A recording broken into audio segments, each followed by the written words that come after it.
The pressure to be perfect is hard to break when it's all you see on social media every second of every day. Perfect lives are ever present on our mobile screens. The same pictures with different faces on a constant repeat. When you see the same thing over and over, it manipulates your mind into thinking that only when your life looks that way is when it's proper. So you start looking into the mirror and seeing only what you think are flaws. You pick yourself apart bit by bit. And honestly, who can blame you? All you're trying to do is fit. You think about how you hate this and that, how you don't like your face, or you think you're too fat. You expect results in less than a day and end up disappointed and broken because real life just doesn't work that way. You wax your legs and put on a face full of makeup because you live under the pressure to be perfect from the moment you wake up. Edit pictures with filters and apps and force yourself to do that one extra lap. Judge yourself for everything. From the brands of the clothes you wear to your relationship status and the color of your hair.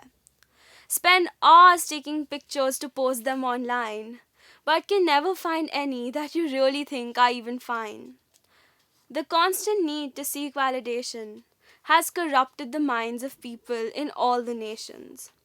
Relationships, friendships are only about the goals because that's all we see every time we scroll. We compare our lives to what we see online, but don't realize that no one's life is what it seems to be when they are offline. So we push ourselves harder and harder, not realizing it's only a while before we crack under the pressure. The perfect body, face, and smile are a must. Good grades and extracurriculars are something without which we would be crushed.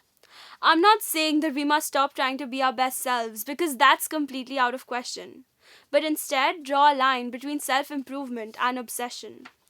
The first step to that is acknowledging that you're not the unreal perfect person you show to the world because you think it's a must, and instead teach yourself that who you are is always enough. So the next time you look in the mirror and see all your flaws, remind yourself that there's so much more than those to who you are.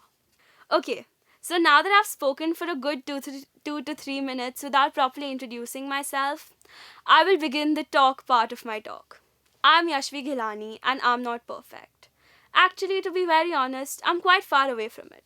And hopefully, by the end of my talk, all of you will be able to say the exact same thing with a whole lot of pride. To be completely honest, I wouldn't have been able to do this talk about 6 months back because I also wanted everyone to think that my life was a happy little ray of sunshine with good grades and amazing friends. Because to be honest, the idea of people thinking that your life is completely sorted can seem really attractive. Until one day, I was doing something I often do, scrolling through Instagram, when I read a quote which said, "Humans are art, and art isn't supposed to be perfect. It's supposed to make you feel something." That really got to me, and I started thinking about how we're all chasing the idea of living the perfect life, that by the end of it, we will all be the exact same people on the outside. Pretty, rich, smart, and supposedly happy, all while hiding our true likings, thoughts, feelings, and problems on the inside. And to be very frank, this thought really scared me. And that's when it hit me. We're all chasing this idea of perfectionism because we think that when every single aspect of our life is perfect, we'll be happy. But we don't realize in the tedious process of making our life perfect, we lose a part of who we are. So, as hard as it may seem, I urge each and every one of you to drop the idealistic visions of a perfect life that you have received from the world around you, and instead accept that you possibly can't ever be perfect. Because, quite statistically, that's impossible. And instead of working towards being the world approved perfect versions of yourself, start working towards just being happy.